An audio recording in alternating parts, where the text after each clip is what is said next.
आप लोग प्रणाम sir. Good evening sir. Good evening sir. ये good evening all of you. प्रणाम सर। तो खुश रहिए।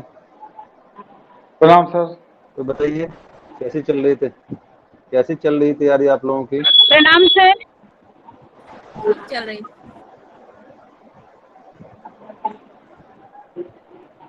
खुश रहिए, डीएम बनिए।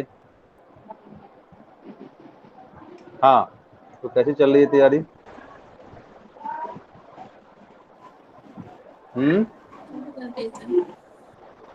तैयारी चल कैसी रही चल है रही है आप लोगों की?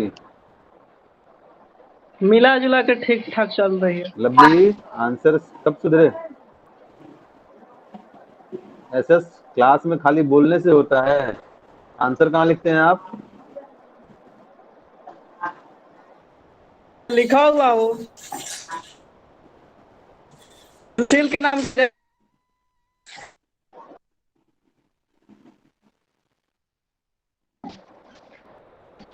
सुशील कुमार श्रीवास्तव के नाम से।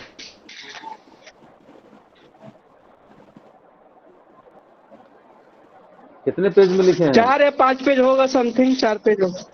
हाँ? अच्छा, क्या लिखा आज का क्वेश्चन क्या था आपका? अंदर क्वेश्चन क्या था आज का? मेरा आज का क्वेश्चन था एक राष्ट्र एक चुनाव होने की पक्ष विपक्ष में सफलता और विफलता। अच्छा, तो इसमें आवश्यकता क्यों बताया आपने?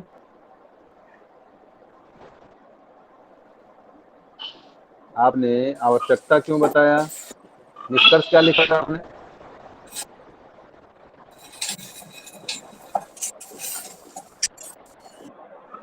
निष्कर्ष आपने क्या लिखा है?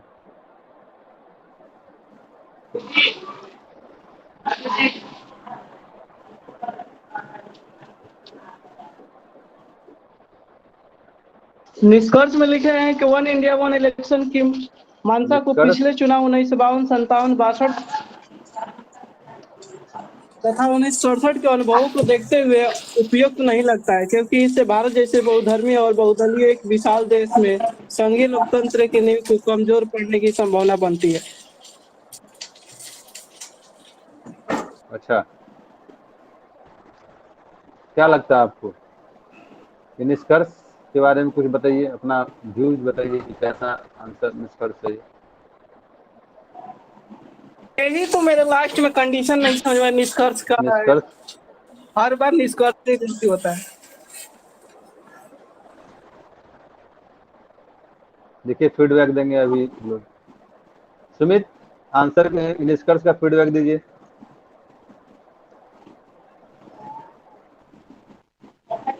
निष्कर्ष में सर कभी भी निष्कर्ष का नेगेटिव सुन रहे हैं फीडबैक यही आप? कि जो क्वेश्चन और उसका आंसर लिखे हैं उसके अनुरूप ही उसका निष्कर्ष लिखना पड़ता है। लिखना पड़ता है, लेकिन कोशिश करना पड़ता है कभी भी नेगेटिव नहीं जाए। अगर नेगेटिव आप लिख भी रहे दो ना हैं बुक सुबह हाँ, सुबह पॉजिटिव है कि फाइनली वो लगे कि हाँ अनिल, ऐसा हो सकता है। माइक ऑफ कर लीजिए। हाँ बोलिए अमित, क्या बोल रहे हैं? सर वही बोल रहे हैं कि मतलब निष्कर्ष कभी भी नेगेटिव नहीं होना चाहिए। आपको ऐसा संभावना बनाए रखना चाहिए कि हाँ पॉजिटिव हो सकता है, कर सकते हैं हमेशा।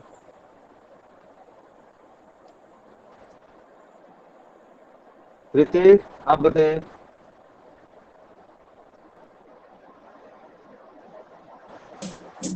सर, जैसा कि आपने बताया था कि निष्कर्ष में हमको जो सरकार की नीतियां हैं उनके अनुसार ही चलना है, उन्हीं में संभावना बतानी है, तो उसके अनुसार चलना चाहिए सर।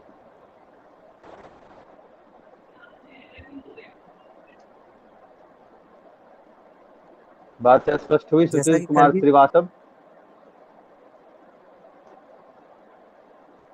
हाँ ठीक है, जैसा कि क्या कर बोल रहे भी थे सुमित? तो पता चल जाता है, लेकिन लास्ट में ही होता है कि गलतियां हो जाती है। लास्ट में ये होता है, लास्ट में ये होता है से क्या मतलब है? कुछ भी लिखने से नहीं मतलब है ना। आप कुछ भी लिख देते लेकिन सकारात्मक बात से लिखते, तब तो सही होता। इसके निष्कर्ष में क्या लिखेंगे जो कि सही रहेगा? वो आपको लिखना है, मैं आपकी गलतियों को बताने वाला हूँ, मैं निष्कर्ष बताने वाला नहीं हूँ। ठीक है, मैं आपकी गलतियों को बताऊंगा, सुधार करना आपका काम है। अभी बताया गया ना आपको कि निष्कर्ष कभी भी निगेटिव अप्रोच का नहीं होना चाहिए। निष्कर्ष कभी भी पॉजिटिव मैसेज देने वाला होना चाहिए, और साथ ही साथ संभावनाओं वाला होना चाहिए, और भविष्य के जो दृष्टिकोण है वो भी उसमें स्पष्ट होने चाहिए, यानी कि भविष्योन्मुखी होना चाहिए। बातें स्पष्ट हुई? मैं बार बार कह रहा हूँ ना ये चीजें।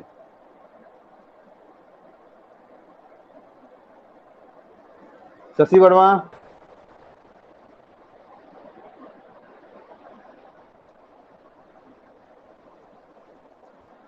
शशि वर्मा,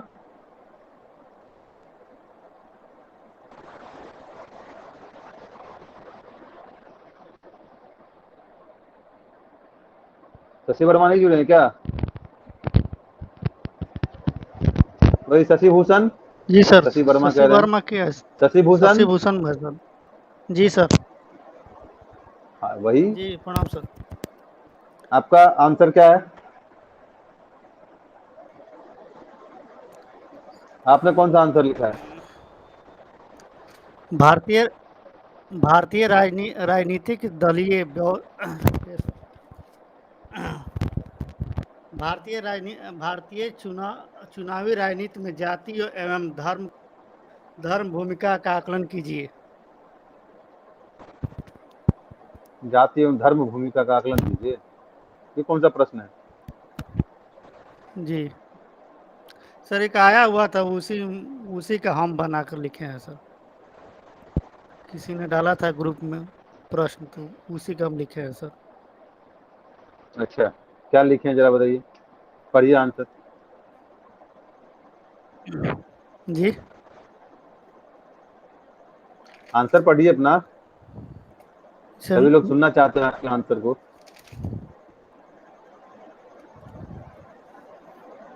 जी सर, केंद्र स्तरीय राजनीति हो या राज्य स्तरीय या निम्न स्तरीय राजनीति, जाति एवं धर्म ने सभी को हर रूप से प्रभावित किया है। बिहार की निम्न राजनीति भी स्तरीय राजनीति जाति क्या एवं होता है? धर्म के ये निम्न लोकसभा हो गया स्तरीय सर, राजनीति क्या विधानसभा होता हो है? गया, पंचायती राज के बारे में भी कुछ लिखे हैं। पंचायती राज के बारे में कुछ लिखे तो उसके बारे में लिख दीजिएगा निम्न स्तरीय राजनीति है। जी पंचायती नहीं। राज के बारे में निम्न स्तरीय राजनीति लिखिएगा, फिर इसको निम्न स्तरीय के बदले लिखते स्थानीय स्तर की राजनीति। स्थानीय निकाय इसके बदले अब स्थानीय स्तर लिख सकते थे, या स्थानीय निकाय को लेकर जो राजनीति हो वो लिख सकते थे। जी चलिए आगे बढ़िए।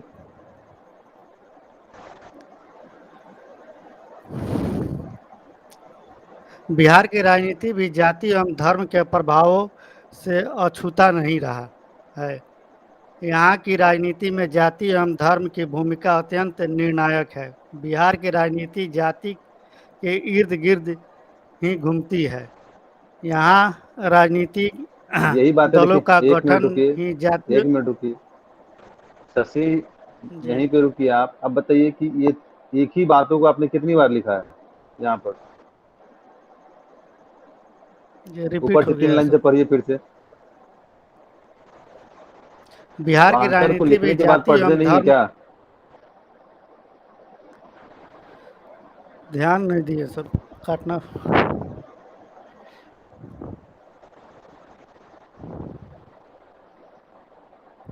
एक ही बात दोहराव को हो आप गया 3 है सर। तरीके से लिखे हैं, क्या फायदा है इसका? चलिए आगे पढ़िए। जी, बिहार की राजनीति के इर्द गिर्द ही घूमती है। यहाँ राजनीतिक दलों का गठन ही जाति एवं धर्म के नामों पर होता है। दलों का गठन हो, उम्मीदवार का चयन हो या सरकार बनाने के लिए गठबंधन हो, सब जाति एवं धर्म के मद्देनजर रखते हुए किया जाता है। बिहार की राजनीति में सवर्णों एवं दलितों दोनों का महत्वपूर्ण भूमिका है, परंतु विकास में शोचनीय है।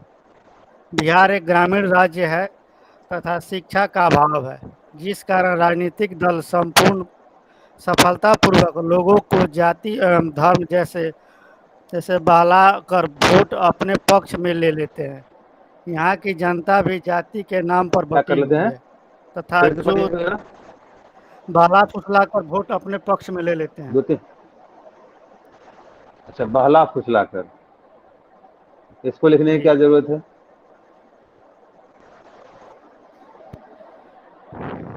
चलिए आगे पढ़िए। यहाँ की जनता भी जाति के नाम पर बटी हुई है तथा जो अपने जाति के समर्थन में कुछ भी कर सकती है। राजनीति में जाति तथा धर्म का इतना प्रभाव होने से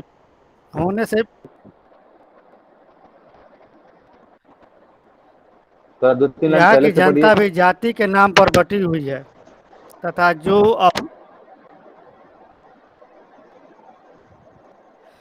जिस जिस कारण राजनीतिक दल सफलतापूर्वक लोगों को जाति एवं धर्म जैसे बहला फुसलाकर वोट अपने पक्ष में ले लेते हैं। यहाँ की जनता भी जाति के नाम पर बटी हुई है तथा जो अपने जाति के समर्थन में कुछ भी कर सकती है। राजनीतिक में जाति तथा धर्म का इतना प्रभाव होने से विकास का मार्ग अवरुद्ध हो जाता है। जाति एवं धर्म के मुद्दे को उभारने में समाज में तनाव तथा असंतोष व्याप्त हो जाता है।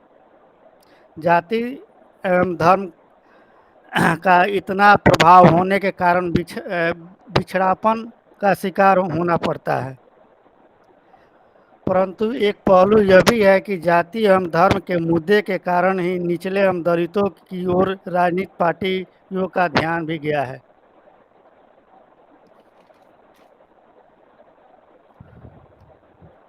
मुसलमानों का भी अल्पसंख्यकों के रूप में राजनीति में प्रवेश हुआ है। जाति एवं धर्म के आधार पर बनी हुई दूरियां कम हुई है। अनेक के दलित जातियों के प्रभावी जाति के रूप में उत्कर्ष हुआ है।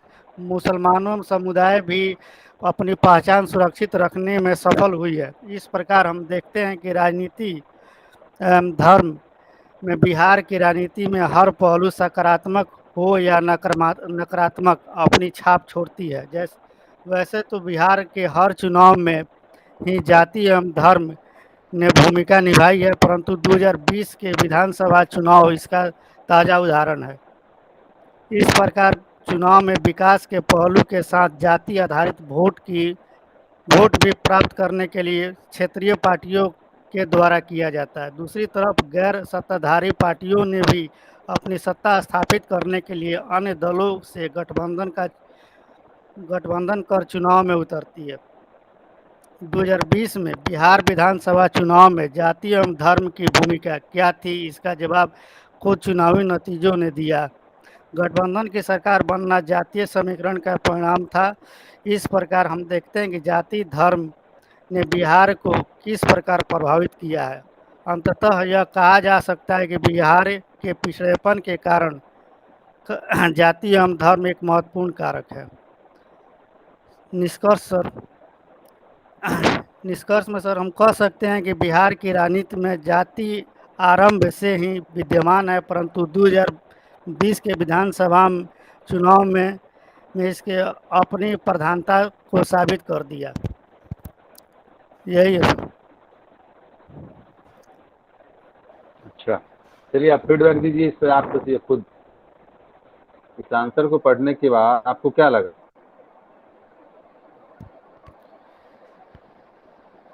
सर शब्दों का दोहराव सर हो गया है सर। ठीक है, अब और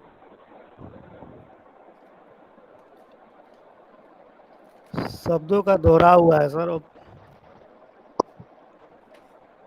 अपनी भाषा में सर लिखे हुए हैं। वो तो एक बार बोल चुके हैं ना आप। जी। वो तो चीजें हो गया कि ठीक है, आपने लिखा है कि अपनी सब अपनी ही भाषा में लिखता है। आप मंदारिन में तो लिखिएगा नहीं, आप तमिल और तेलुगु में तो लिखिएगा नहीं। जी। जी।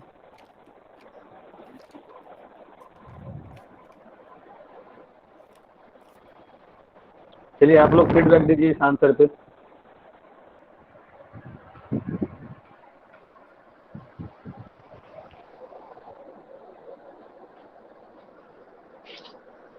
आप लोग दीजिए फीडबैक। कौन देंगे फीडबैक शशि के आंसर पे?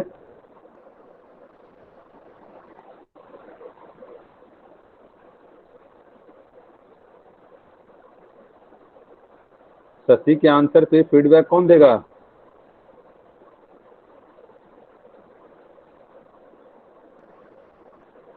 नीरज,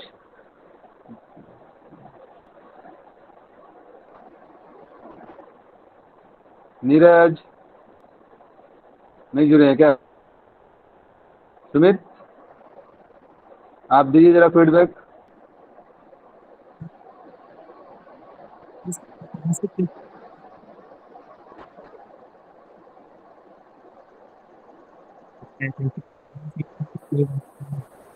और दूसरी बात 2020 में आपकी आवाज नहीं आ रही सुमित। जारी है सर। क्या? हाँ अभी आ रही है, सर लाउड बोलिए।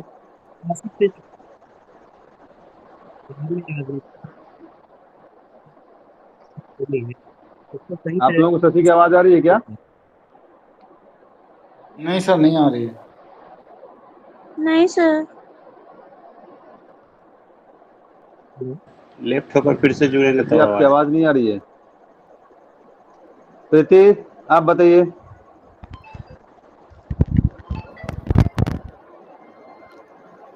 शशि अपना माइक ऑफ कीजिए आप।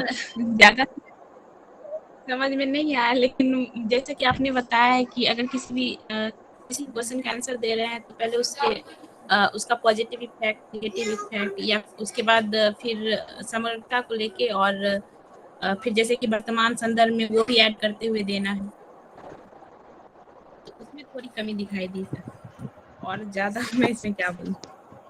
अब मेरी आवाज जा रही है सर? हाँ हाँ बोलिए। हाँ सर, वो बता रहे थे बिहार की राजनीति में जाति का कैसे प्रादुर्भाव हुआ है। इसका ऐतिहासिक पृष्ठभूमि सही तरीके से नहीं बतलाया गया है। इसके अलावा सर 2017 का 2020 का जो लोकसभा का ठीक है। चुनाव हुआ था, 17वीं विधानसभा का, उसमें किस तरह से जातिवाद का और कैसे कैसे गठबंधन की राजनीति जो थी, और एनडीए जो उसके विरोध में खड़ा था, तो किसमें किस तरह से जाति का ज्यादा मतलब एक तरह से वहां पे किस तरह से जातिवाद का मतलब बढ़ावा दिया गया था, या फिर किस तरह से किसमें ज्यादा जाति का मतलब बोलबाला था, ये सही तरीके से विश्लेषित नहीं किया गया है सर। बाकी ठीक है। ठीक है।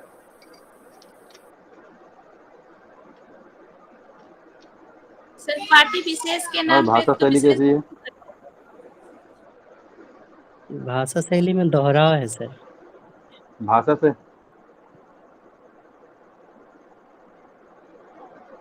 मतलब शब्दों का बहुत ज्यादा दोहराव तो दोहराव है है सर। ही, जी। चयन भी बेहतर नहीं है ना। जी सर, वो मतलब शब्दों जो का होना जो चाहिए चयन एकदम है, से सही बात है। बस। देखिए जब प्रश्न की मांग को पहले आप लोग समझने की कोशिश कीजिए। किसी ने भी सही से फीडबैक नहीं दिया है। प्रश्न कह रहा है कि जाति की भूमिका का आकलन करना है। आकलन का मतलब क्या होता है?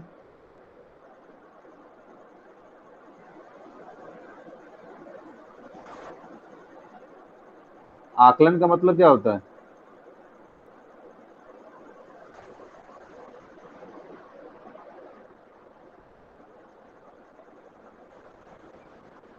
सर एक एक कर बताएं।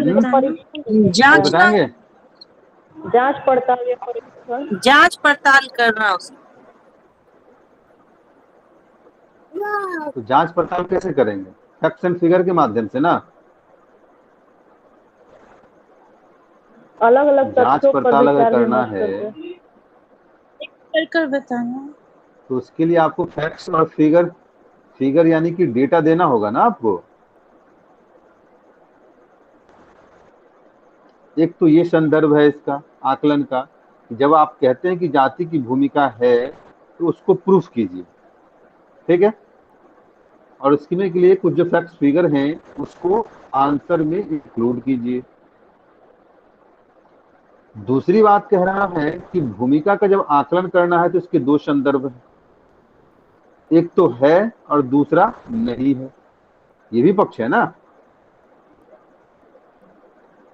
तो नहीं वाले पक्ष को किसी ने भी स्पष्ट नहीं किया। नहीं है कहने का मतलब यह है यहाँ पर कि आज क्या देख रहे हैं, आज आप देख रहे हैं कि विकासवादी राजनीति जो है वो फ्रंट लाइन पे बैटिंग कर रहा है, ओपनिंग उसका हो रहा है, और फर्स्ट रनर के रूप में क्या हो रहा है, जातिवादी राजनीति आ रहा है, यही हो रहा है ना।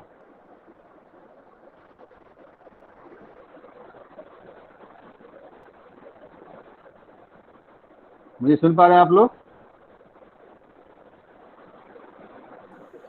Yes sir, yes sir.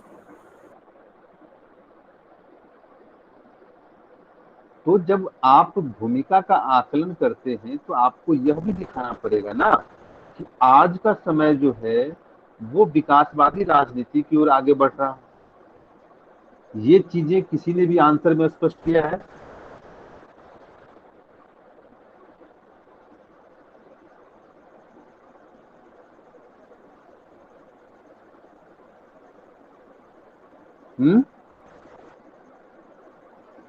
ये बातें किसी ने भी स्पष्ट की है? इस डायमेंशन में किसी भी ने लिखा है इसको?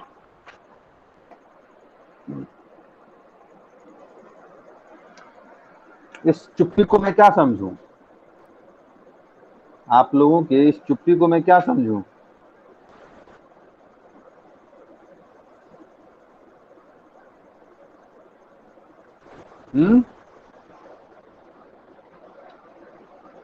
सहमति समझू या असहमति समझू, क्या समझू?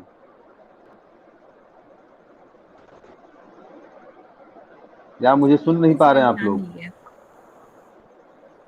सर उस टाइम लिखते समय क्या ध्यान नहीं गया था, मेंशन नहीं कर। ये कब जाएगा? रिजल्ट आते समय ध्यान जाएगा इस पे। बच्चे जब सर जब पूछते हैं तो कि आपको बोलना ना मालूम चलता है कि सर पूछते रहते हैं तो कि खुद से ही ये कहते हैं अच्छा मैं ये समझ लेता हूँ। अब है कि आप लोग इतना मैच्योर और अगर आपको थोड़ा बोलेंगे तो थोड़ा डांट ही पड़ेगी ना, क्या फर्क पड़ता है? सीखने के लिए तो है कि डांट खाना चाहिए।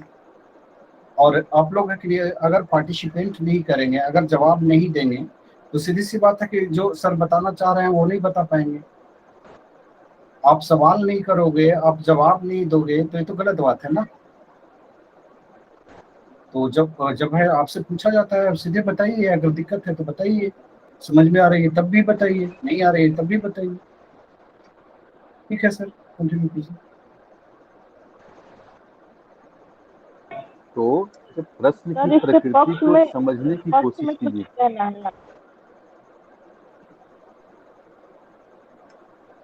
हाँ प्रतिमा, क्या बोल रही थी? हम ये सर कि इस टॉपिक के पक्ष में ही राय रखनी है या विपक्ष में, मैं ये नहीं समझ पा रही हूँ।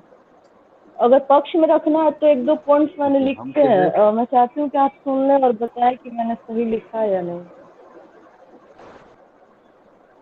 देखिए, प्रश्न कह रहा है कि बिहार की राजनीति हो या भारतीय राजनीति हो, उसमें जाति की भूमिका का क्या करना है, आपको आकलन करना है।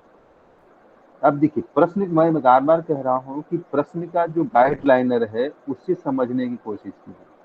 अब प्रश्न क्या है, जो टेल आपका है वो आपको बताता है कि आपका आंसर का डायमेंशन क्या होगा और किन किन पक्षों से, किन किन रास्तों से गुजरेगा आपका आंसर, ये आपका टेल वर्ड्स बताता है।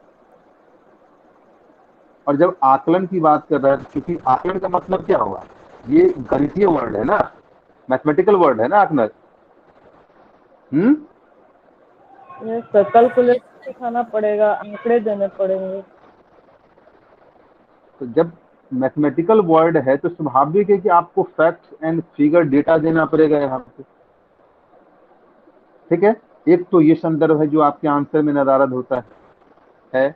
और दूसरा कह रहा है कि हमें क्या करना है कि सिर्फ ये नहीं स्पष्ट करना है कि बिहार की राजनीति में जातिवादी भूमिका प्रमुख है, हमें यह दिखाना है कि आज के दौर में जब आज की राजनीति की बात करते हैं तो यह 90 का दौर नहीं है।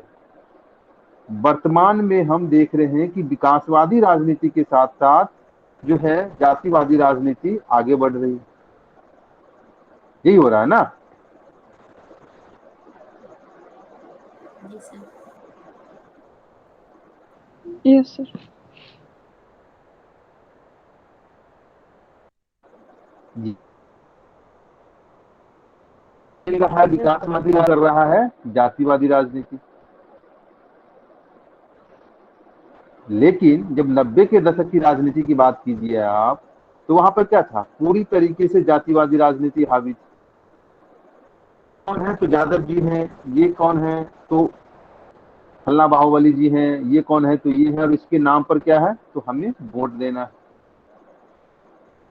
लेकिन आज के युवाओं की आकांक्षा क्या है, बहुत उससे ज्यादा है, और वो अपने विकास को लेकर, अपने स्वर्णिम भविष्य को लेकर क्या है, चिंतित है। और ऐसी परिस्थिति में आप देख रहे हैं कि जितनी भी सरकार की योजनाएं बन रही हैं, आप उसका उदाहरण दे सकते हैं, चाहे 7 निश्चय प्रोग्राम की बात कर लीजिए, जल जीवन हरियाली मिशन की बात कर लीजिए, या फिर हम बात करते हैं महिलाओं को आरक्षण की बात कर लीजिए। ये सभी चीजें क्या है, ये विकासवादी राजनीति है ना, सामाजिक न्याय की और सामाजिक जो सशक्तिकरण की राजनीति है ना।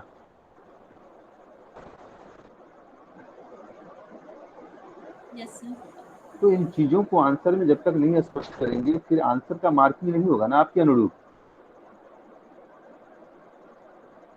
बात स्पष्ट हुई।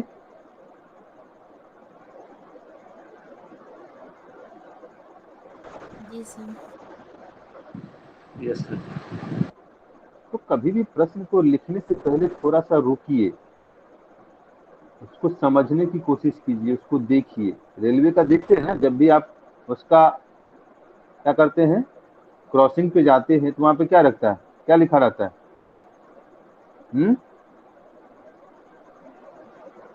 क्रॉसिंग पे क्या लिखा रहता है? रुकिए, गति और सावधानी है। ठीक है। गति और उधक लिखा ये रहता लिखा रहता है, लिखा रहता है ये, सावधानी हटी दुर्घटना। लिखा ये रहता है रुकिए, देखिए और जाइए, ये लिखा रहता है ना। हाँ सर।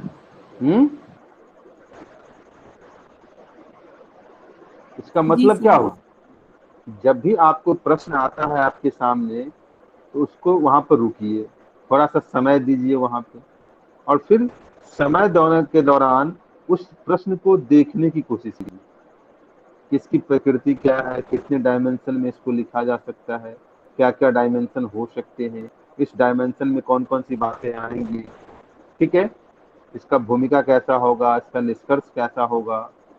और इन बातों को स्पष्ट रूप से एक रोड मैप जो कहते हैं या माइंड मैप कहते हैं, इसको वहां पर बनाइए और फिर जाइए। जाइए का मतलब क्या है, तब आंसर लिखना शुरू कीजिए, और आंसर लिखने के बाद उसको पढ़िए 2 बार 3 बार, चीजों को वहां पर समझने की कोशिश कीजिए कि मैंने जो आंसर लिखा है वो क्या प्रश्न की मांग के अनुरूप है, प्रश्न की प्रकृति के अनुरूप है भी या नहीं। सीधे आंसर लिखना और उसे भेज देना मायने नहीं रखता ना। तो थोड़ा सा अपने साथ न्याय कीजिए, अपने लिए लॉयल बनिए, तो ही आपका सिलेक्शन हो पाएगा। ओके।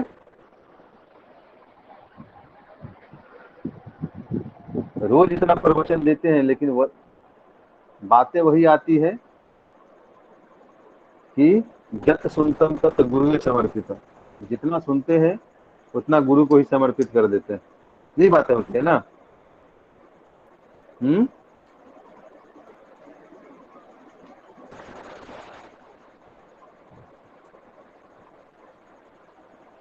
चलिए, तो कहाँ थे हम लोग?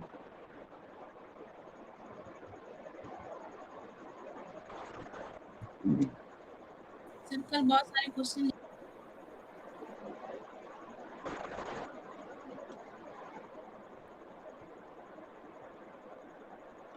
कहाँ थे हम लोग? सर कल बहुत सारे क्वेश्चंस लिखवाए थे राजनीति के संदर्भ में। और टॉपिक नहीं लिखवाए थे? यस सर, टॉपिक भी उसी में लिखवाए थे। तो फिर आपसे एक बात कहते कि आंसर व्यक्तिनोमुखी और की जब बात राष्ट्रोन्मुखी राजनीति। ठीक है। और क्या था? राजनीतिक दलों की अधिकता और उसके परिणाम।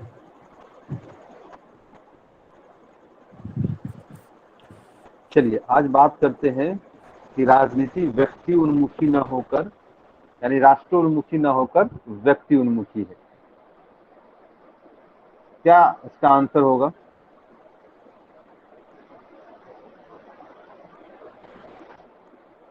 आज राजनीति व्यक्ति उन्मुखी है, न कि राष्ट्र उन्मुखी है।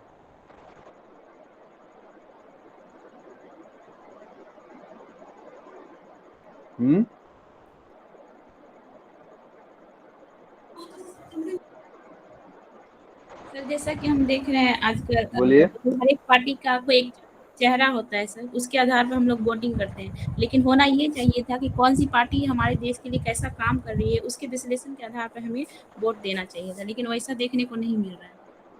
हम किसी पार्टी के एक चेहरे के आधार पर वोट देते हैं और प्रचार प्रसार भी उसी का नहीं।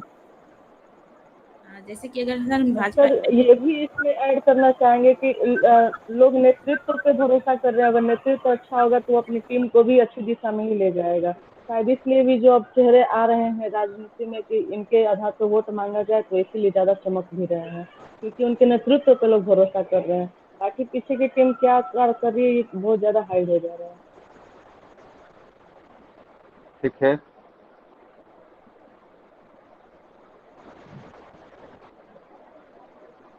और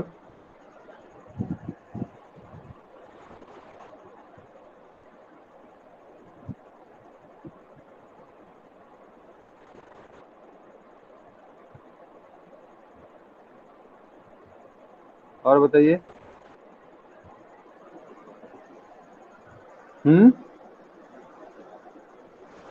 चूंकि आज हमारे भारत में सबसे ज्यादा युवा है, तो युवा नए विचारों से ज्यादा आकर्षित होते हैं।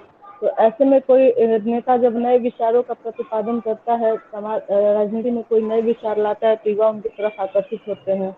और ऐसे में अगर वो व्यक्ति पार्टी का मुख्य चेहरा होता है, तो युवाओं का विश्वास और ज्यादा जीतने में कामयाब हो जाता है।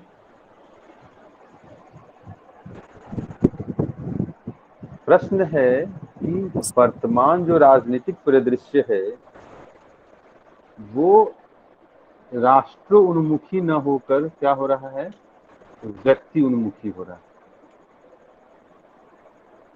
तो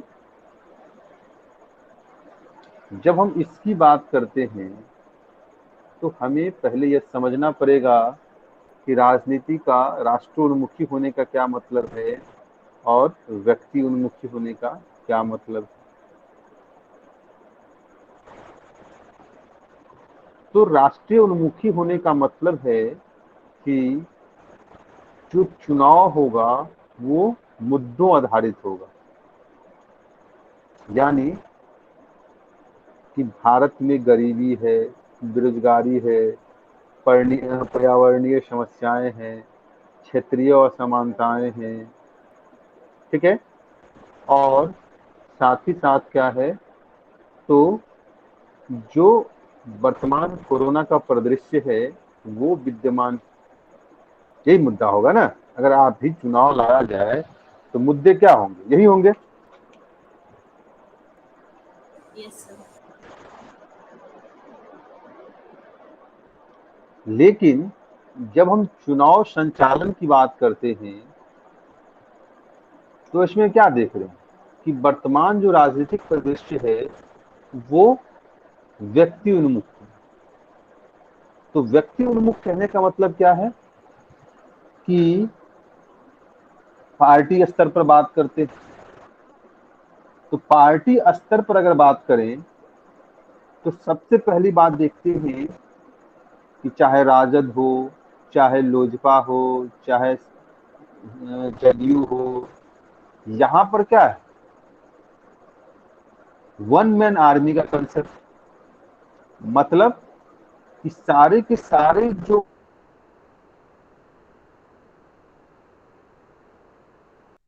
प्रत्याशी हैं, पार्टी के कार्यकर्ता हैं, वो क्या कर, वो किसको,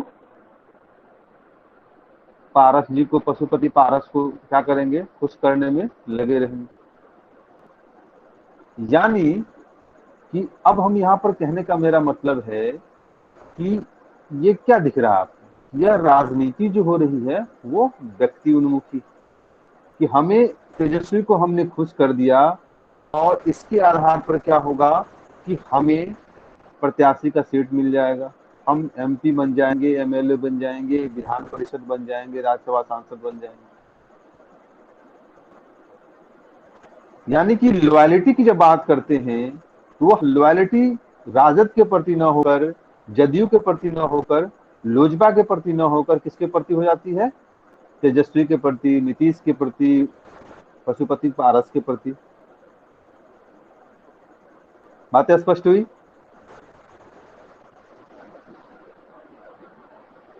हाँ सर।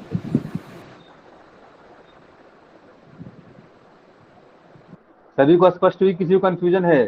क्योंकि बहुत ही टिपिकल क्वेश्चन है ये। अभी भी कोई प्रश्न हो मन में तो पूछ लीजिए।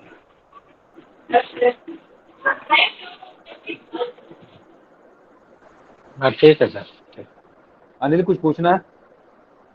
चलिए तो पहला पॉइंट ये हो नो गया। सर। दूसरे पॉइंट की अगर बात करें तो आप देखते हैं, चुनाव प्रचार की बात कर लीजिए।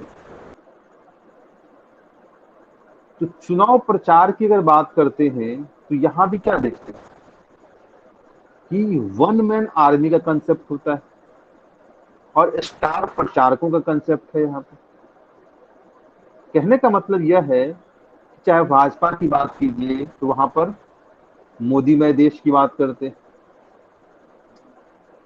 नीतीश जी की बात कर लीजिए, इसी तरीके से तेजस्वी की बात कर लीजिए। तो ये लोग क्या चाहते हैं, जो प्रत्याशी है स्थानीय, जब चुनाव प्रचार की बात आती है तो यहाँ पर क्या डिमांड होती है, इन स्टार प्रचारकों के डिमांड संबंधित क्षेत्रों में ज्यादा होता है। यानी कि अगर हमें क्या करना है, अपने पक्ष में वोटों का रूपांतरण करना है, वोटों का ध्रुवीकरण करना है, तो हमें क्या चाहिए, हमें प्रत्याशी की मत से मतलब नहीं, बल्कि उस पार्टी के जो स्टार प्रचारक हैं, उसके जो नीति नियंता हैं, उसकी बातों को लेकर हम क्या होते हैं, आगे बढ़। ठीक है, बातें स्पष्ट हुई? कि मेरे कहने का मतलब है कि आज जो मतदान की प्रक्रिया संपन्न हो रही है वो किसके नाम पर हो रही है, जो आपके क्षेत्र के प्रत्याशी हैं उसके नाम पे नहीं हो रही है, बल्कि हो किसके नाम पर रही है, तेजस्वी के नाम पर, नीतीश के नाम पर, मोदी जी के नाम पर, इन सबों के नाम पे जो है वोटिंग हो रही है। बात स्पष्ट हुई? सर हाँ हो गई, लेकिन सर को इसको Yes, लिखना sir. हो तो कैसे लिखेंगे इसको कॉपी में? इसको लिखना कैसे? इसको लिखने की बात जब हम करते हैं तो इसको पॉइंट फॉर्म में लिखिए। पॉइंट फॉर्म में जैसे आपने हम लिखा कि वन मैन आर्मी की जब व्यक्तियों की बात करते हैं तो हम देखिए लिखाई कि राजनीतिक पार्टियों के स्तर पर देखते हैं कि वहां संगठन जो है वो वन मैन आर्मी के संदर्भ में। बात स्पष्ट हुई? जी सर।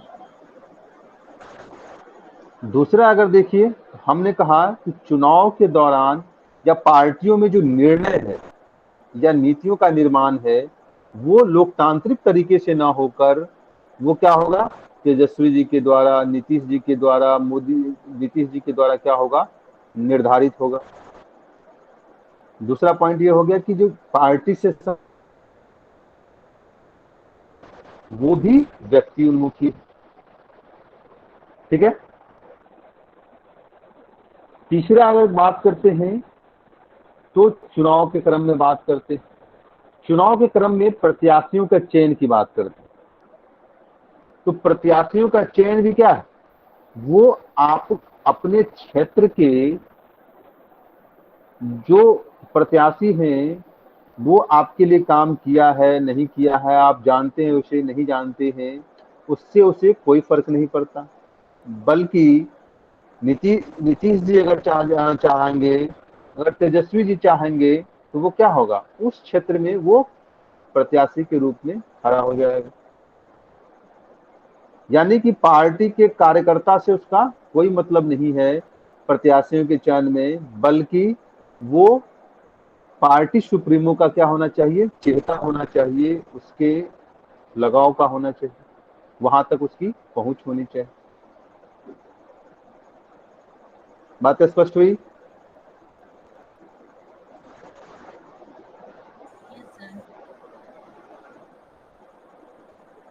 चौथी बात देखिए, हमने कहा चुनाव प्रचार की बात करते हैं।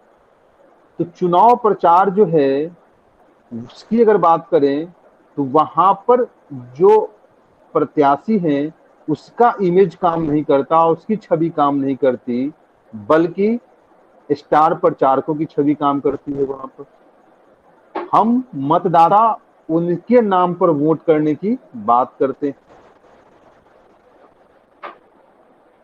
बातें स्पष्ट हुई अनुपमा? Yes sir. चौथी बात करते हैं। चौथी बात देखिए तो चुनाव प्रचार के दौरान हम बात करते हैं वाद विवाद की। यानी कि जो वाद विवाद होगा वो मुद्दा आधारित नहीं होगा, बल्कि व्यक्तिगत आरोप प्रत्यारोप पर आधारित होगा। ठीक होता है ना?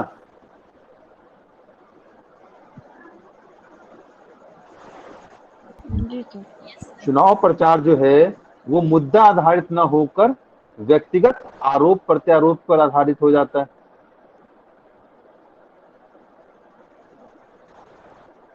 नेक्स्ट देखिए, तो हम बात करते हैं सरकार के गठन को लेकर।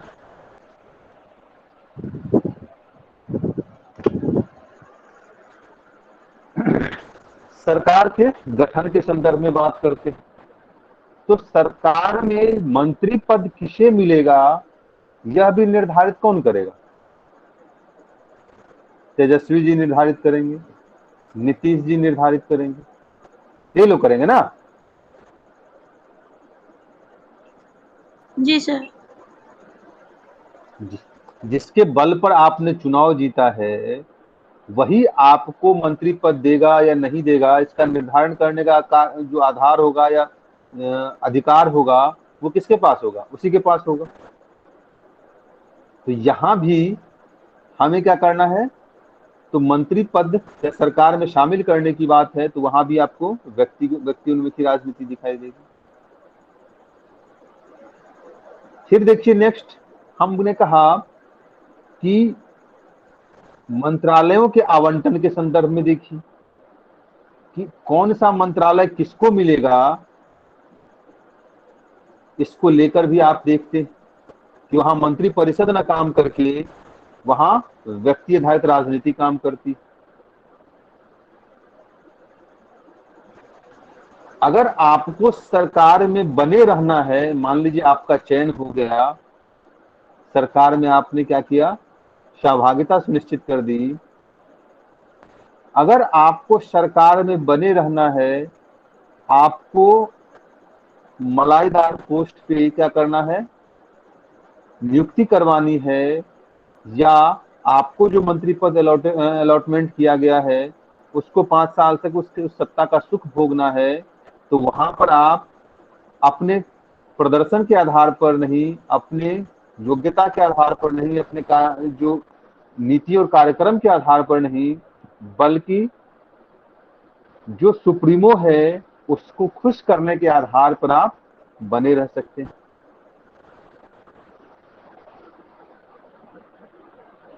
ठीक है,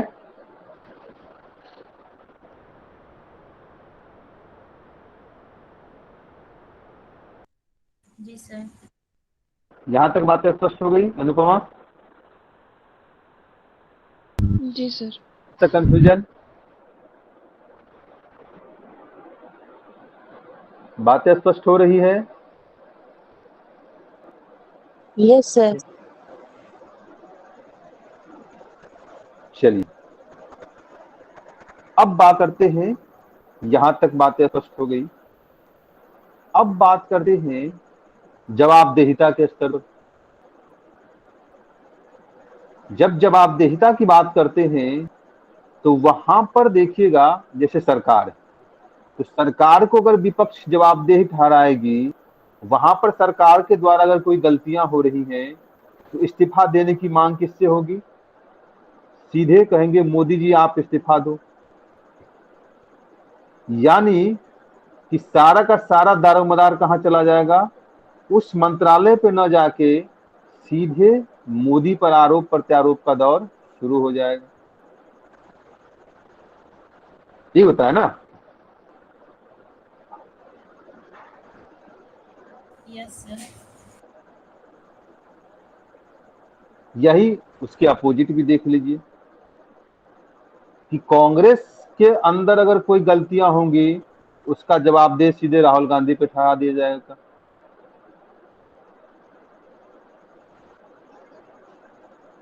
ठीक है, इसके अलावा देखिए व्यक्ति आधारित राजनीति की बात करते हैं।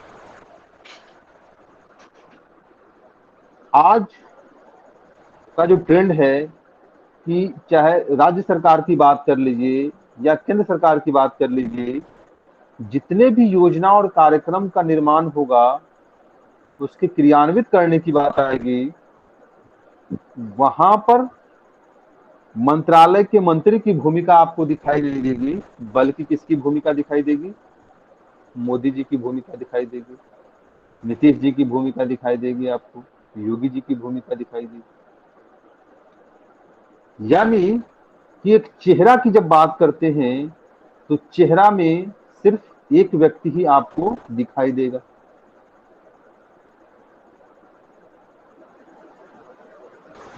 तो ये क्या है? व्यक्ति आधारित राजनीति की बात करते हैं। तो प्रश्न उठता है कि क्यों व्यक्ति आधारित राजनीति है? तो व्यक्ति आधारित राजनीति में जब हम बात करते हैं तो उसमें क्या है? उसमें आपको यह स्पष्ट करना पड़ेगा कि व्यक्ति आधारित राजनीति इसीलिए है क्योंकि पार्टी के अंदर लोकतांत्रिक प्रक्रिया नहीं, लोकतंत्र पार्टी के अंदर नहीं, जहां योग्यता के आधार पर क्या होना चाहिए? पद का अलॉटमेंट होना चाहिए, योग्यता के आधार पर प्रत्याशियों का चयन होना चाहिए। ये चीजें इसके मूल में है कि पार्टी के स्तर पर जो इंटरनल डेमोक्रेसी की बात करते हैं, आंतरिक लोकतंत्र की बात करते हैं, वो नहीं। दूसरा क्या कारण है? तो दूसरा कारण है कि हम क्या करते हैं, जाति के नाम पर, धर्म के नाम पर और भावनात्मक मुद्दों के आधार पर हम क्या करते हैं, पार्टी का निर्माण करते हैं। जैसे राजद की बात कर लीजिए, तो राजद क्या है, जाति आधारित पार्टी है। आपका बात कर लीजिए, आप क्या है, भावनात्मक मुद्दों की उपज है ना। ये भ्रष्टाचार को लेकर हमने क्या किया, एक सकारात्मक मैसेज दिया और वहां से हमने पार्टी का फॉर्मेशन किया। और वहां पर वन मैन आर्मी कौन है, अरविंद केजरीवाल जी।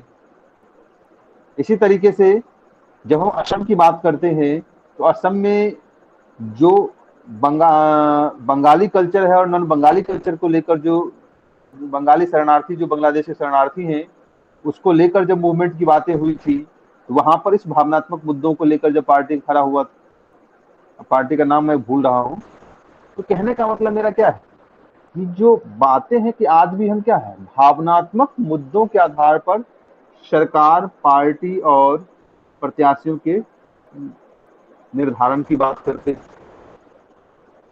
और इसी आधार पर हम मतदाता की भी बात करते हैं कि मतदाता में और शिक्षा है, शिक्षा ने क्या किया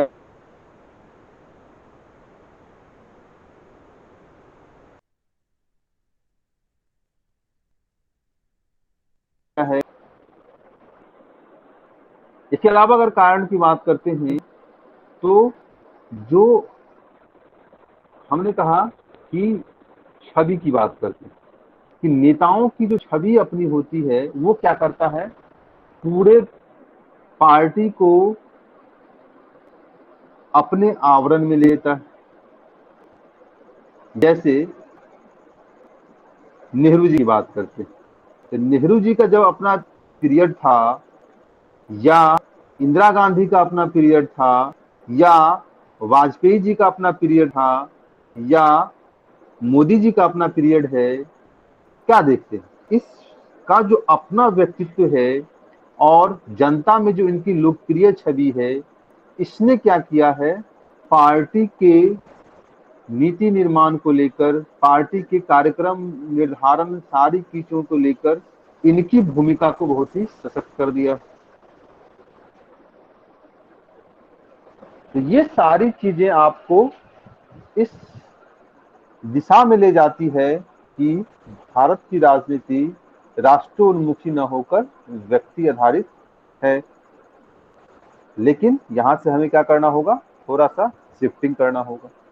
और शिफ्टिंग क्या करना होगा, हमें दिखाना होगा कि भले ही प्रत्यक्ष तौर पर हमें यह दिखता है कि भारत में व्यक्ति आधारित राजनीति आगे बढ़ रही है, लेकिन कहीं न कहीं जो हमारी लोकतांत्रिक संस्थाएं हैं, जिसमें विधायिका की बात करते हैं, जिसमें न्यायपालिका की बात करते हैं, और मीडिया की बात करते हैं, और जागरूक जनता की बात करते हैं, इसने क्या किया है, आज भी लोकतंत्र के जो गहराई है उसको मजबूत करने का कार्य किया है।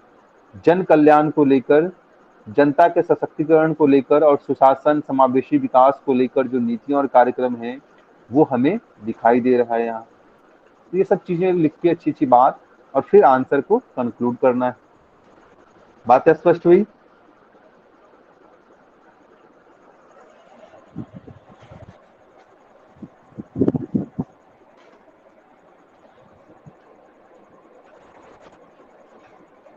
जी सर। सर तो निष्कर्ष में यही दिखाना अभी होगा कहाँ? कि जो अब लिख वर्तमान लेंगे। में जो राजनीति है वो राष्ट्रमुखी है।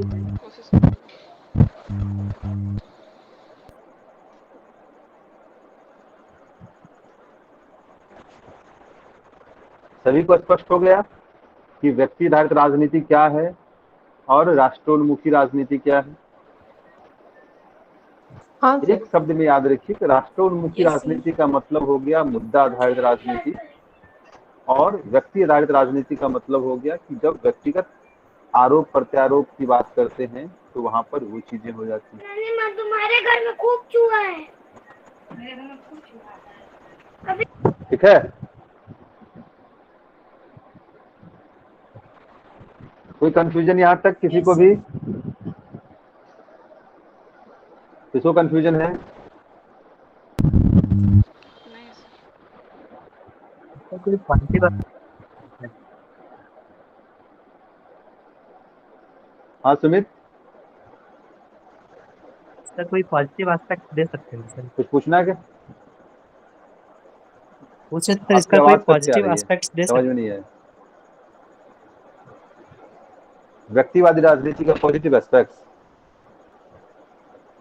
कुछ दे सकते हैं क्या सर? देखिए हाँ देखिए, पॉजिटिव एस्पेक्ट्स इसका ये हो सकता है कि इसके माध्यम से क्या होता है, संगठन में जो बिखराव की स्थिति है, वर्तमान राजनीतिक परिदृश्य क्या कहता है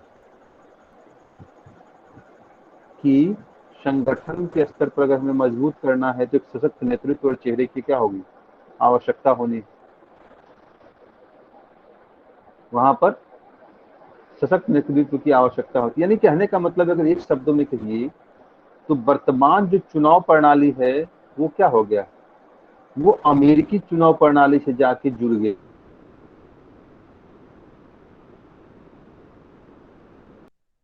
है हमारा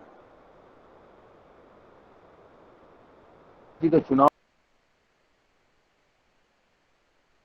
दिखाई देता है ना आपको, तो यहाँ भी आपको 2-3 व्यक्ति 4 व्यक्ति ही गिने चुने दिखाई देंगे जो पूरे मीडिया में कवरेज में छाए रहते हैं। कहीं प्रत्याशी का इमेज दिखता है आपको?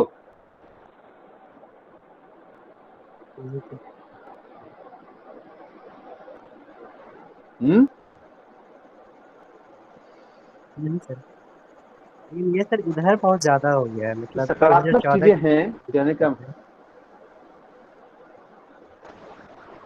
नहीं, ये सब दिन से है, इस 2014 से ही नहीं है। आप देखिए नेहरू के एरा में बात करते तो किसके नाम पर, कांग्रेस के नाम पे वोट मिलता था कि नेहरू जी के नाम पे वोट मिलता था?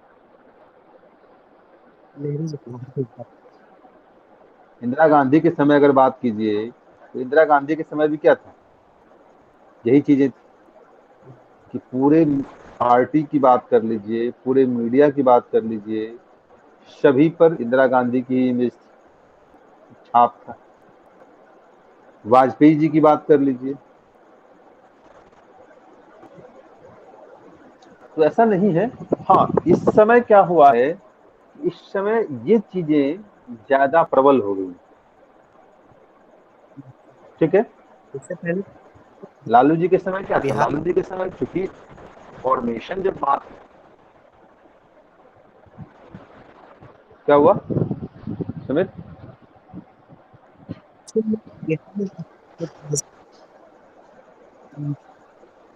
आपकी आवाज कट के आ रही है।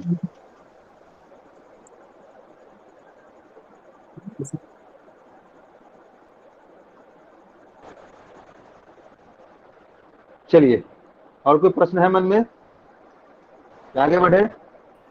सर मुझे सर पूछना है सर ये जो राष्ट्रोन्मुखी है सर और व्यक्ति उन्मुखी सर, ये तो समझ में सर आ गया सर, लेकिन सर जैसे और सारे क्वेश्चन को सर आप पार्ट वाइज बताते हैं ना कि पहले इसको लिखना है फिर वैसे सर, तो सर इस क्वेश्चन को जब सर हम लिखने सर बैठेंगे सर तो फिर उसे सर कैसे पार्ट वाइज करके करेंगे? देखिए क्वेश्चन का फोकस एरिया क्या है, फोकस एरिया कह रहा है कि आज का जो राजनीति है वो राष्ट्र उन्मुखी न होकर व्यक्ति उन्मुखी, यही बात कर रहा है ना। अब यहाँ पे देखिए जब इस क्वेश्चन को आप पढ़ते हैं इनफेसिस कहाँ पे जाता है, आपके पिच का ज्यादा जोर कहाँ पे दिखता है आपको? सर राजनीतिक दलीय व्यवस्था सर आपके परिप्रेक्ष्य में सर तो व्यक्ति उन्मुखी हो गई है सर, तो हमको उसे ही सर उसका पक्ष और जो सर उसका पॉजिटिव और निगेटिव दोनों सर दिखाना होगा सर क्वेश्चन में। देखिए इसमें पॉजिटिव निगेटिव नहीं होगा, हर चीज में पॉजिटिव निगेटिव नहीं होता। यहाँ पे 2 डायमेंशन है प्रश्न के कि व्यक्ति उन्मुखी राजनीति और राजनीतिक दल का सर, तो क्या सर राजनीतिक दल का सर व्यक्ति उन्मुखी होना सर आज के परिप्रेक्ष्य में सर, तो क्या वो सर राजनीति किसी भी कंट्री के, चाहे भारत की राजनीति के लिए या बिहार की राजनीति के लिए सर, क्या वो सही है? वही चीज मैं कहूँ, जब आप लोकतंत्र की बात करते हैं तो लोकतंत्र में कभी भी वन मैन आर्मी सही नहीं हो सकता ना। तो सर इस क्वेश्चन को सर, तो ये तो सर क्वेश्चन सर ऐसा बोला जा सकता है कि ये शुरू से ही जो ये क्वेश्चन है सर, तो इसका सर निगेटिव इम्पैक्ट सर ज्यादा है। तो हमने आपको जो बताया कि व्यक्ति आपसे क्वेश्चन ये नहीं पूछ रहा है कि इसका निगेटिव इम्पैक्ट है या पॉजिटिव इम्पैक्ट है, आपसे यह पूछ रहा है कि वर्तमान जो राजनीति हमारा है वो व्यक्ति उन्मुखी है, और व्यक्ति उन्मुखी है तो कैसे है, ये चीजें आपको स्पष्ट करना है। वो कहाँ कहाँ आपको दिखता है कि ये व्यक्ति उन्मुखी राजनीति यहाँ पर चल रहा है, यानी कि वन मैन आर्मी का जो कंसेप्ट है वो आपको कहाँ कहाँ दिखता है, यही प्रश्न पूछ रहा है ना। ये सर तो हम लोग, जी सर, तो हम लोग को सर उस चीज को सर पॉइंट आउट करना है कि किस किस परिप्रेक्ष्य में हम लोग को दिख ठीक, रहा है आपको कि कहाँ कहाँ कहाँ व्यक्ति, व्यक्ति उन्मुखी राजनीति कहाँ कहाँ आपको दिखाई दे रही है, और फिर कह रहा है कि राष्ट्रोन्मुखी नहीं है। तो नहीं है तो थोड़ा सा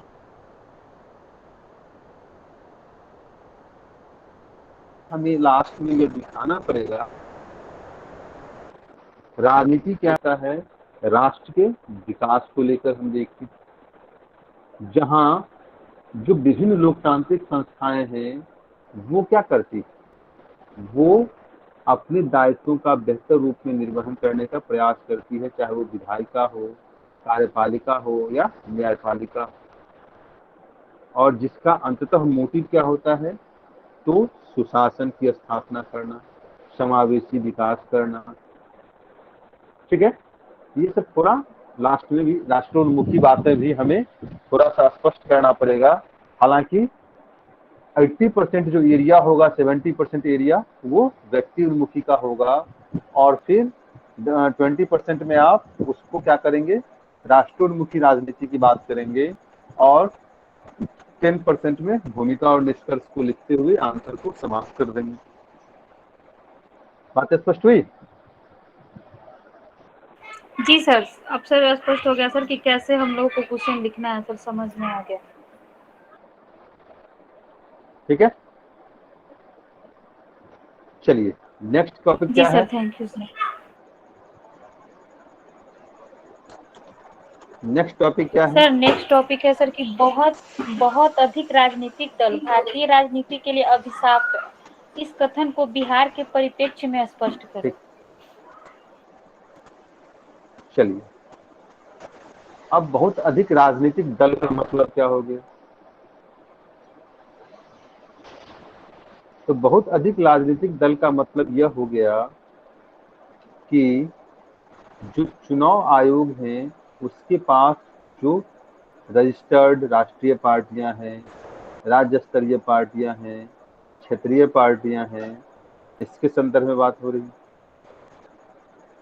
और जब बहुत अधिक राजनीतिक दल की बात करते हैं तो मैं डेटा लिस्ट कर रहा हूं, एक बार डेटा देख लेंगे आप लोग कि भारत में कितनी पार्टियां हैं। एक बार उसको कहाँ से देखेंगे तो 39 निर्वाचन आयोग की वेबसाइट पे राजनीतिक क्षेत्रीय पार्टी और 6 राष्ट्रीय पार्टी है।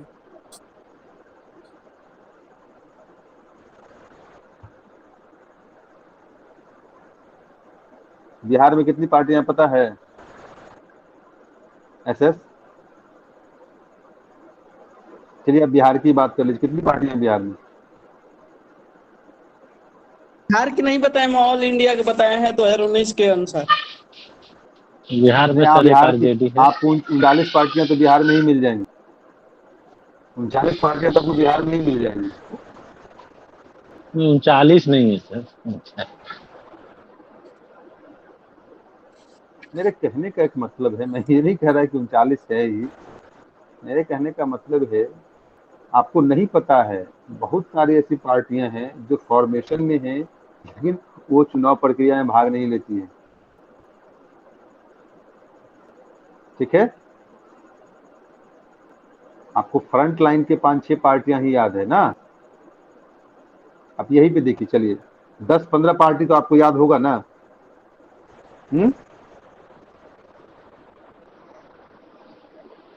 10-15 पार्टी का तो नाम याद आ जाएगा। हाँ सर, तो याद तो है ये उसके इसका हिसाब से अगर रखी तो 20 से 25 पार्टियां तो होंगी बिहार में, जो और बैक से सपोर्ट कर रही हैं, आपको नहीं पता है उसके बारे में। रिपोर्ट है सर बीबीसी तो की।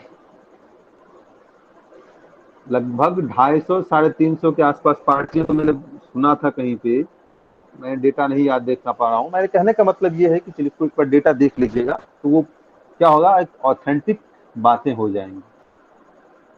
तो कह रहा है कि बहुत अधिक बीबीसी का राजनीतिक दल रिपोर्ट था क्या सर। है, भारतीय लोकतंत्र। हाँ सुमित,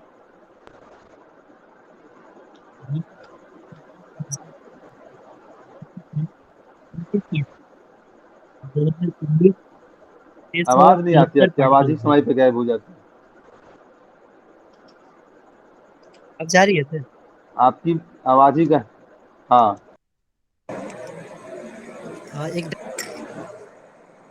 बोलिए। 19 में 669 के आसपास पार्टी है सर।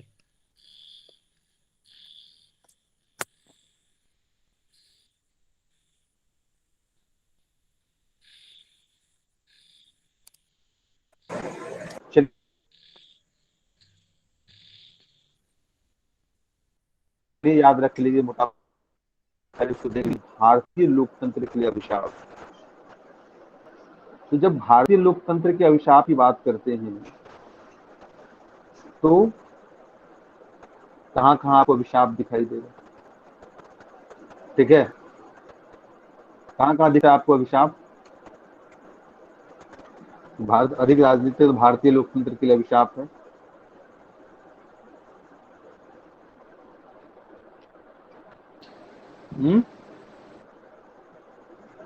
एक तो सर निष्पक्ष बहुमत किसी एक पार्टी को नहीं मिल पाता है चुनाव में, जिसके कारण दुविधा का उत्पन्न हो जाती है कि कौन सी पार्टी सरकार बनाएगी। जी सर, और इसका ठीक सर है, प्रमुख सर रीजन यही है सर कि लोगों के मन में भी मतलब वो कंफ्यूज हो जाते हैं कि अगर किसी पार्टी में कुछ अच्छा होता है तो किसी पार्टी में कुछ अच्छा होता है, तो वो वोट किसे दें।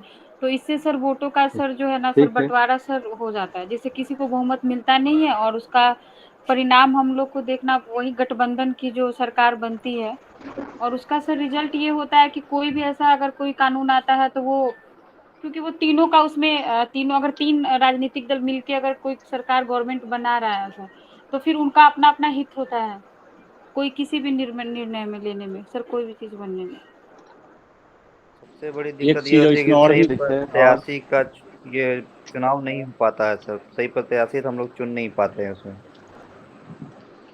कम मतदान से भी ठीक लोग है, जीत और जाते हैं सर इसमें, जिससे कहेंगे कि पूरे पूरे लोगों का प्रतिनिधित्व वह नहीं कर पाता है। ठीक है, और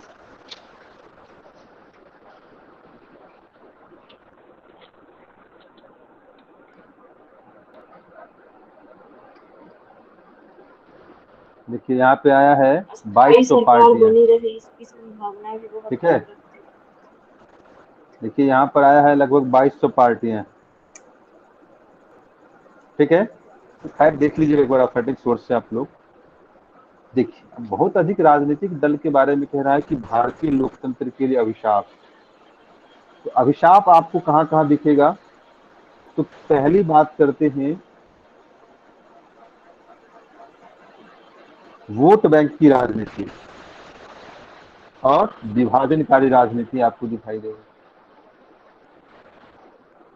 ठीक है, वोट बैंक की राजनीति और विभाजनकारी राजनीति, बातें समझ गए?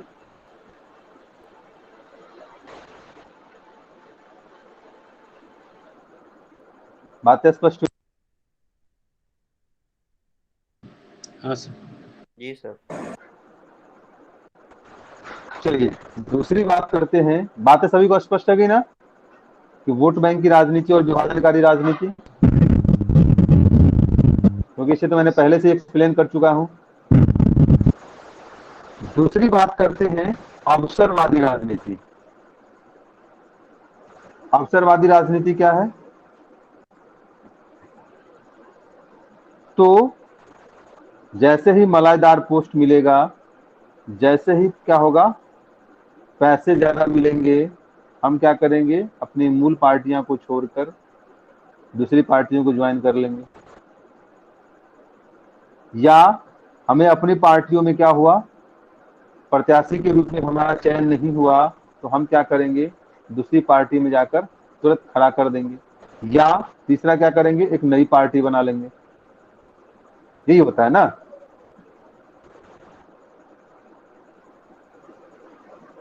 अवसरवादी राजनीति में। जी सर। चौथी बात करते हैं, राजनीतिक भ्रष्टाचार। राजनीतिक भ्रष्टाचार की बात करते हैं तो यहां पर क्या दिखाई देगा आपको, पहला, काले धन का बड़े पैमाने पर प्रयोग दिखाई देगा,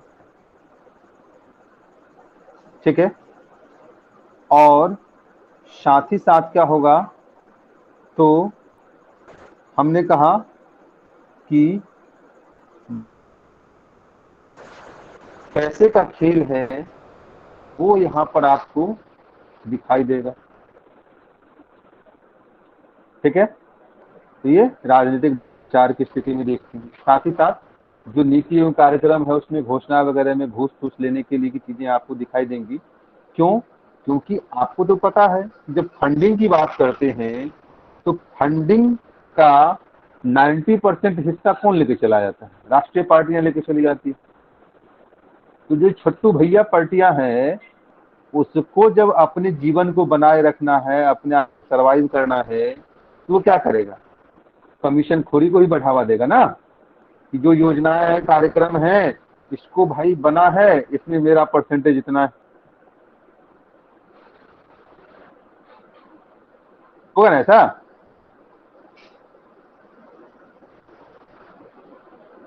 यस सर, देखने को मिलता है। फिर बात करते हैं संस्थाओं के क्षरण के रूप में।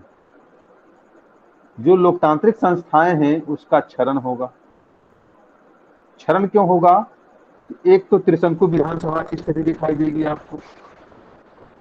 दूसरा क्या होगा कि बार बार चुनाव की स्थिति दिखाई देगी, मध्यावधि चुनाव हो गया या गठबंधन की राजनीति वगैरह जो स्थिति है वो दिखाई देगी, और उसका जो नकारात्मक प्रभाव है वो आपको दिखाई देगी।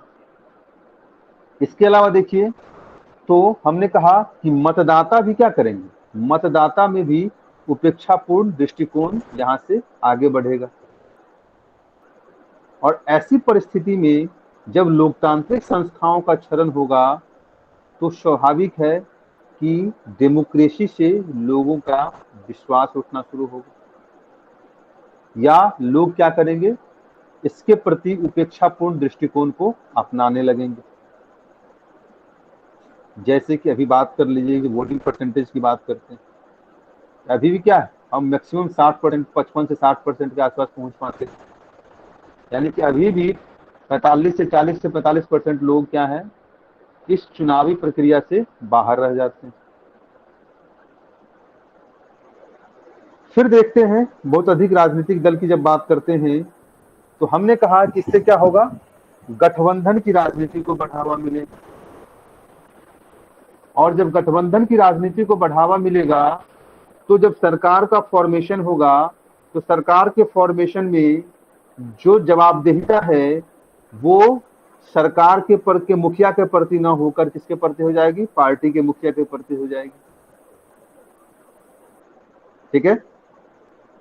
यानी कि मान लीजिए कि मनमोहन सिंह जी क्या थे, प्रधानमंत्री थे, और उस समय जो यूपीए की सरकार थी उस समय लालू जी का अपना इमेज क्या था, लालू जी अपने राजद को चमकाने में लगे हुए थे। ममता बनर्जी का अपना इमेज था, उसकी जो पार्टियां थी वो ममता बनर्जी को खुश करने में लगी हुई थी। तो कहने का मतलब यह है कि जो सरकार का प्रदर्शन है, सरकार का जो कहते हैं कि लोकतांत्रिक जनता के प्रति जवाबदेहिता है, उसमें आपको बिलगाव दिखाई देगा। और साथ ही साथ आपको क्या दिखाई देगा कि अपनी सत्ता को बचाए रखने का जो मलसा है वो आपको दिखाई देगा कि इन प्रकारेण हमें क्या करना है, अपनी सत्ता को बचाए रखकर 5 साल के लिए कार्यकाल को समाप्त करना है। ठीक है, नेक्स्ट देखिए, तो बहुत अधिक राजनीतिक दल अभिशाप है। इसमें आप देखेंगे कि और क्या हो सकता है,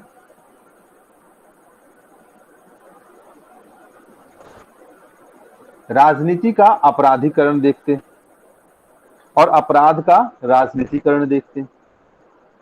तो राजनीति का अपराधीकरण और अपराध का राजनीतिकरण जब देखिएगा तो यहाँ पे क्या होगा कि वो क्या करेगी, तो राजनीतिक लाभ लेने के लिए और साथ ही साथ जो है अपने ऊपर जो मुकदमे वगैरह हैं उसको संरक्षित प्राप्त करने के लिए क्या करेगी, वो सरकार में शामिल होगी। और सरकार में जब शामिल होगी तो ऐसी नीति एवं कार्यक्रम का निर्माण होगा जहां से क्या हो, वो अपने लिए बचने का रास्ता निकाल सके, अपने राजनीतिक भविष्य को बचाए रखने की निरंतर प्रयास करेंगे। इससे क्या होगा, राजनीतिक का प्रशासन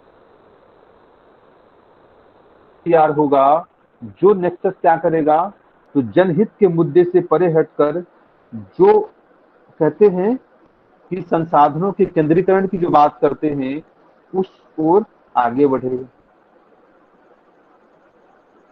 इसके अलावा क्या होगा, तो जो जनहित के मुद्दे हैं उस पर वाद विवाद न होकर सदन में पर्सनल व्यक्तिगत आरोप प्रत्यारोप की स्थिति दिखाई देगी, मारपीट की स्थिति दिखाई देगी।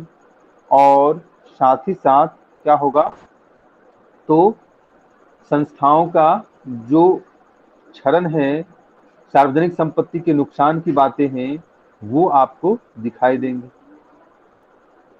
तो ये सब चीजें आपको इसमें दिखाना पड़ेगा कि बहुत अधिक राजनीतिक दल क्या है, भारतीय लोकतंत्र के लिए अभिशाप। बात स्पष्ट हुई?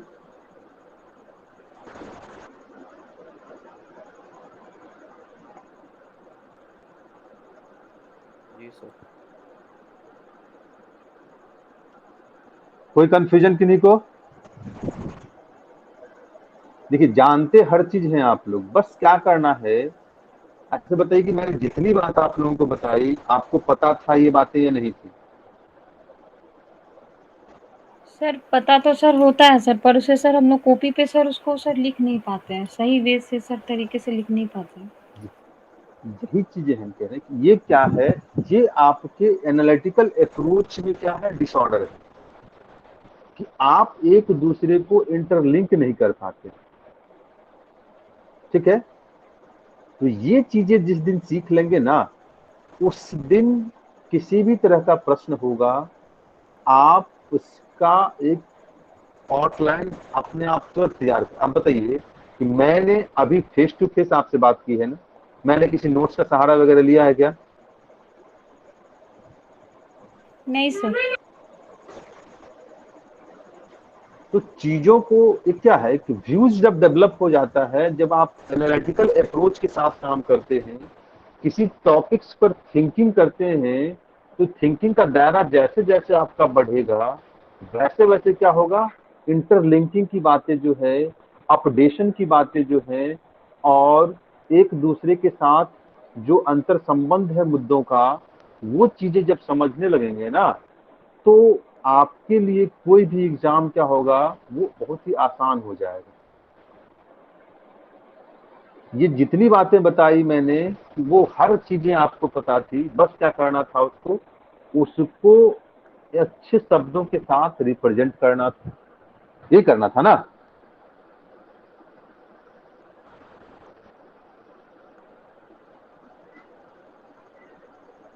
Yes sir. यही करना था ना। जी सर।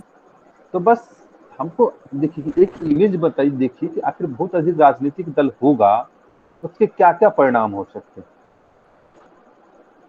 तो परिणाम में जो चीजें हैं कि जो राजनीतिक मुद्दा है ना, कि संवेदनशील मुद्दों को लेकर जो वोट बैंक की राजनीति है, ध्रुवीकरण है, भ्रष्टाचार है, अपराधीकरण है, ये सब चीजें तो आपको पता है ना। अवसरवादी राजनीति है, इसके अलावा दल बदल की घटनाएं हैं, ये सभी चीजें आपको पता है। बस उसको क्या करना है, उन चीजों को लेकर यहाँ पर आपको दिखाना पड़ेगा कि इस दल बदल में कैसे जो बहुत अधिक राजनीतिक दल है उसका प्रभाव दिखाई देता है, कैसे अवसरवादी राजनीति में बहुत अधिक राजनीतिक दल का प्रभाव दिखाई देता है, कैसे राजनीति के अपराधीकरण में, अपराध के राजनीतिकरण में बहुत अधिक राजनीतिक दल का प्रभाव दिखाई देता है। बस यही चीजें करनी है ना।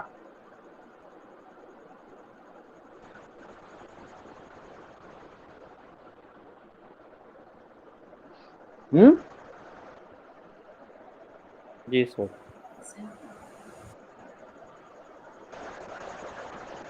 तो इन चीजों को डेवलप करने की कोशिश कीजिए, उसको समझने की कोशिश कीजिए, और रास्ते अपने आप आसान होते चले जाएंगे। और कोई प्रश्न है मन में इस दोनों टॉपिक से, व्यक्ति उन्मुखी राजनीति और बहुत अधिक राजनीतिक दल?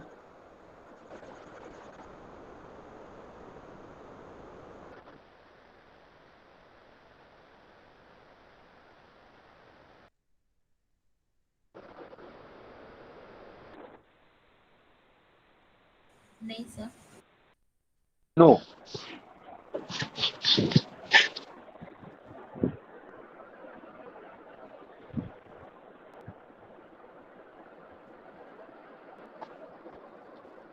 बातें समझ में आ गई कि कोई अभी भी कंफ्यूजन है?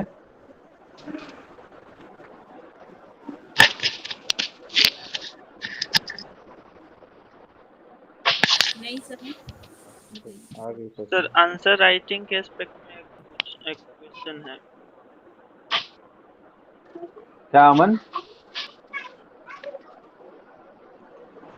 जो 65th का क्वेश्चन है, इसमें राष्ट्रोन्मुखी और व्यक्ति उन्मुखी जो फर्स्ट पार्ट में दिया हुआ है, क्या इसका डेफिनेशन भी लिखना पड़ेगा?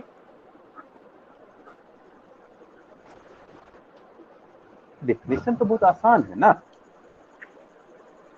डेफिनेशन अगर लिखना है तो देखिए, राष्ट्रीय उन्मुखी राजनीति का मतलब होता है, देखिए ये आपके राइटिंग स्किल पे डिपेंड करता है। आपको अगर चीजें इंटरलिंक करने की बातें हैं, अगर आप इंटरलिंक कर सकते हैं चीजों को तो लिखिए, नहीं तो फिर स्किप करके आगे बढ़िए। ये आपके राइटिंग स्किल पर डिपेंड करता है ना कि आप कितनी बातों को कितने शब्दों में लिख सकते हैं और कितने कम बातों को कितने ज्यादा शब्दों में लिख सकते हैं। ये आपके राइटिंग स्किल पे डिपेंड करता है। ठीक है, अगर आपको चीजें आप बेहतर वे में आप उसको रिप्रेजेंट कर सकते हैं कि राष्ट्रोन्मुखी राजनीति का मतलब क्या है या व्यक्ति उन्मुखी राजनीति का मतलब क्या है, अगर ये आपको स्पष्ट है तो उसको संक्षेप में बताइए कि राष्ट्रोन्मुखी राजनीति का मतलब होता है जब मुद्दे आधारित राजनीति की बात करते हैं, राष्ट्रीय हित को ध्यान में रखकर हम जब क्या राजनीति की बात करते हैं तो वो राष्ट्रोन्मुखी राजनीति है। जब व्यक्तिगत मुद्दों को लेकर, पर्सनल आरोप प्रत्यारोप को लेकर जब हम राजनीति करते हैं तो वो व्यक्ति उन्मुखी राजनीति, सिंपल शब्दों में। और फिर उसके बाद स्पष्ट कीजिए कि व्यक्ति उन्मुखी राजनीति कैसे है। ओके। तो आज के सेशन को यहीं पे एंड करें। और कोई प्रश्न है? जी। कैसा रहा आज का क्लास? कल इसी को लिखना है सर। लिखिए बिल्कुल, व्यक्ति उन्मुखी। हाँ बिल्कुल लिखना। हाँ दोनों प्रश्न लिखिए। एक तो सर काफी है सर, दोनों में ज्यादा आप लोग। अब वो आप पर डिपेंड करता है अनिल। व्यक्ति उन्मुखी से लिखिए, ठीक है, कोई दिक्कत नहीं है। तो क्लास कैसा रहा? बातें स्पष्ट हुई? आपकी उम्मीदों के अनुरूप रहा कि नहीं रहा? यस बहुत अच्छा क्लास रहा। आपकी उम्मीदों, आप जो जानना चाहते थे वो मिला या नहीं मिला? जी सर।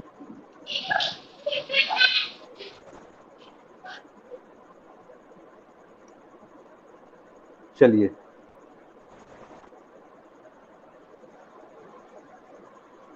तो सेशन को एंड करें। अंशु, नीरज नहीं जुड़ा है क्या? अंशु आपको बातें समझ में नहीं बनाम अंशु, आपको बातें स्पष्ट हुई?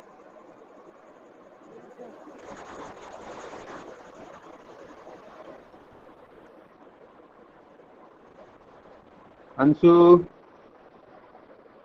प्रणाम सर। Yes sir.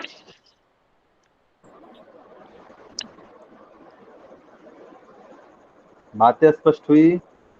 जी सर।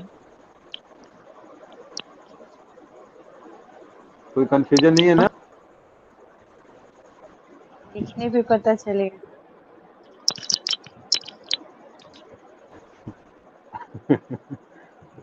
राजकुमार,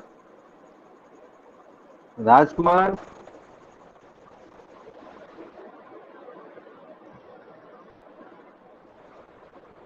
राजकुमार,